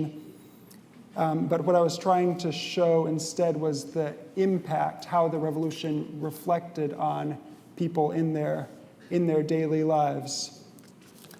With the different characters, with Yusuf, with Doha, who represents the new Egypt of 2011, who's lived abroad, who's well-educated, but is coming back to Egypt. And Hafiz, and I want to say that Hafiz also, in Arabic, it means somebody who memorizes something, but it can be someone who memorizes something without necessarily understanding it. So Hafiz memorized all these facts about Egypt, about Egyptian history, but didn't necessarily understand it. And if you don't understand your own history, you're doomed to repeat it. You know, we want to allow people who have a question. We're going to have maybe 10 minutes of questions. So if you want to start lining up at the microphone, if you have a question for anyone up here. But Ibrahim, did you want to say a few more things while they're lining up? Or he'll wait. So if you have questions, we would love to hear them. Go right ahead. Ibrahim, I wondered if the use of a dog was a decision that you made. If I understand, Arabs, Muslims don't like dogs. They're not considered a good animal. Was that on purpose then that you made him become a dog?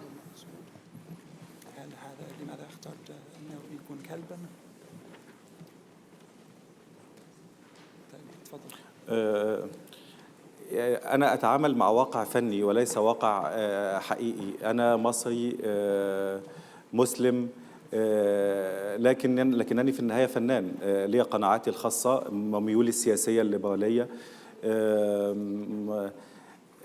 أنا أتعامل مع عالم بناء رمزي.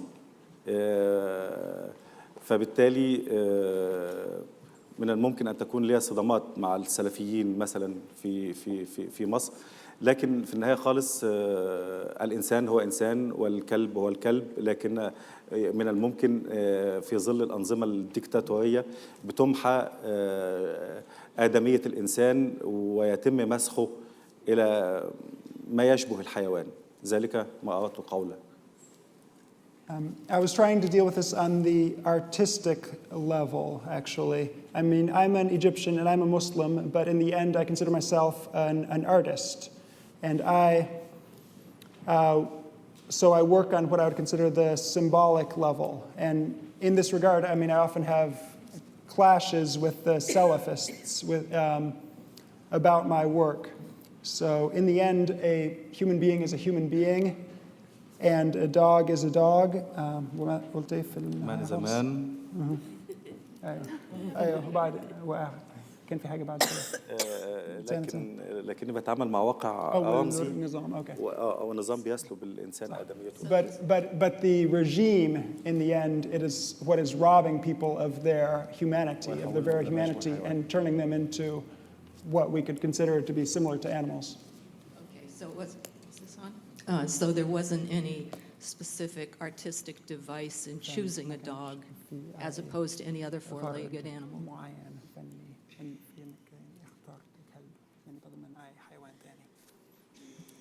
يمكن لأن أمن الدولة السابق في مصر كان بينعت كل الأشخاص اللي بيقعوا تحت إيده بالكلاب.